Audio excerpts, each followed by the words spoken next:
one of the reasons why I think I'm qualified to talk about why you should be a Muslim is because at one time in my life I wasn't a Muslim.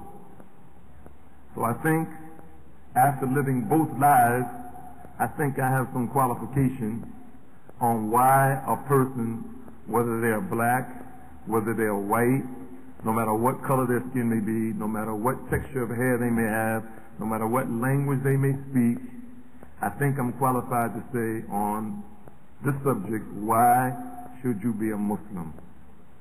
First of all, I'd like to mention some things that maybe people think is Islam. We're going to try to dispel some of the misnomers and the misconceptions that we have here in the society, this American society, on what is Islam by mentioning what isn't Islam. And it's interesting for those of you who are non-Muslims, and maybe some of the Muslims here may not even know it, that the most misunderstood religion in the world, and at the same time the most despised and rejected religion in the world, is Islam. For those of you who don't know. At the same time, this misunderstood way of life and this despised and rejected and held in contempt religion called Islam is the fastest growing religion in the world. And this is not the words of me, this is the words of non-Muslims. Non-Muslims. They have statistics that they are claiming that are accurate, and we believe that they're more accurate than what they say, that Islam is the fastest growing religion in the world, and it's the fastest growing religion in the United States. In fact, to make a note of why it's despised, or one of the points of statements to why it's despised, about 4 or 5 years ago, maybe longer than that, the former President Nixon mentioned on national TV,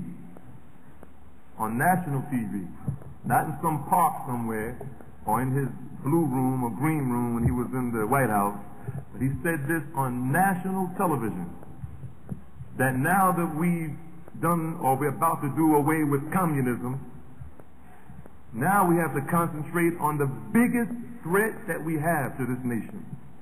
And that's not the drugs, that's not prostitution, that's not inflation, that's not maternal mortality rate, Islam. It's on national TV, documented, that the biggest threat to this society, according to the former President Nixon, is Islam. And according to Dan Rather and Mike Wallace, just 2 years ago, on 60 Minutes, the fastest growing religion in the United States is Islam.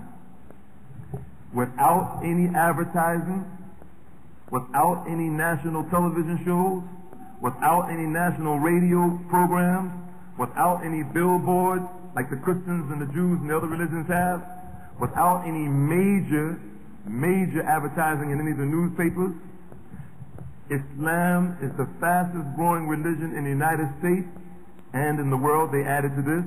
And Mike Wallace said that by the year 2300, they estimate that 1 out of every 3 people in the entire country is going to be a Muslim. Already, 1 out of every 4 people are Muslim. 4 billion people in the world. 1 billion people are Muslim. 4 billion people, 1 billion are Muslim. By the year 2300, according to a non-Muslim, 1 out of every 3 people in this country is going to be a Muslim. Now for the Muslims, we already knew this. We already knew that Islam was going to grow like this. In addition to this, out of all the prison systems in the United States, federal prisons, state prisons, county prisons, local or city prisons and city jails, the fastest growing religion in the prison system in the United States right now is the religion of Islam. In the armed forces, the fastest growing religion in the Navy, in the Marines, even in the Coast Guard, the Army, in the Air Force, documented by the non-Muslims, is Islam. What is the reason?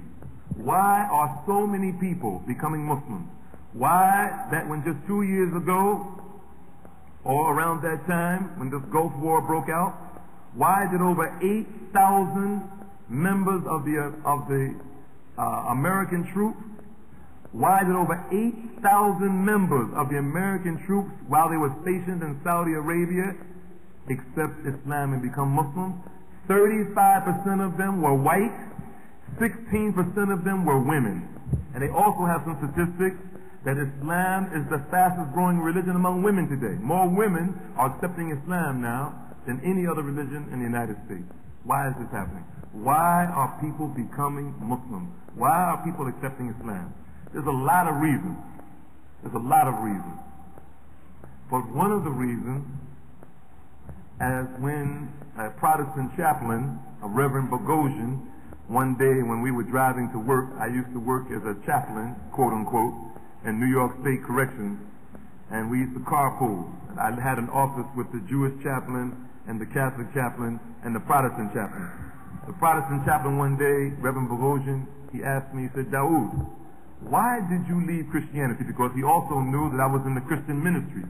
I used to be in the Christian ministry in the Christian church, in the Pentecostal church. I was on my way to go to the seminary to become a minister.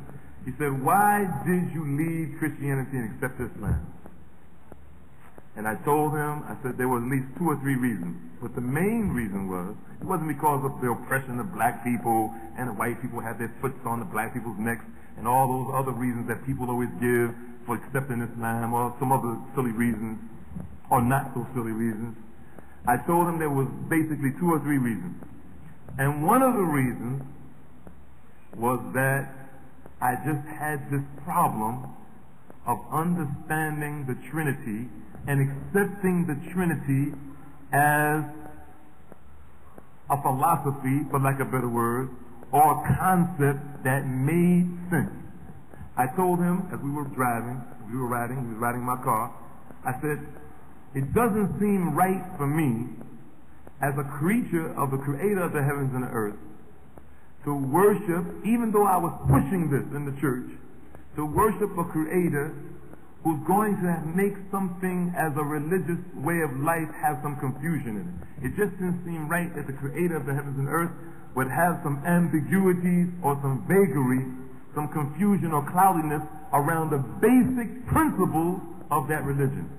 And I said one of those basic principles was the Trinity. I just couldn't understand why the basic principles of Christianity, the Father, the Son, and the Holy Ghost, there wasn't one verse in the Bible that substantiated it. And I was a student. I wasn't just a layman on the street. I was a student. And he knew, because he had a doctor of divinity, so he knew better than I did, that there wasn't one verse in this Bible, 66 books in the Protestant version, 73 books in the Catholic version. No matter what Bible you read, Wycliffe, Schofield, Lane, New World Translation, the Mormon Bible, the Seventh-day Adventist Bible, didn't make any difference. Not one verse that was of the original manuscript that proved that God was 3. Not one. That was an original part of the text of the Bible. And so he looked over to me. He's a much older man than me.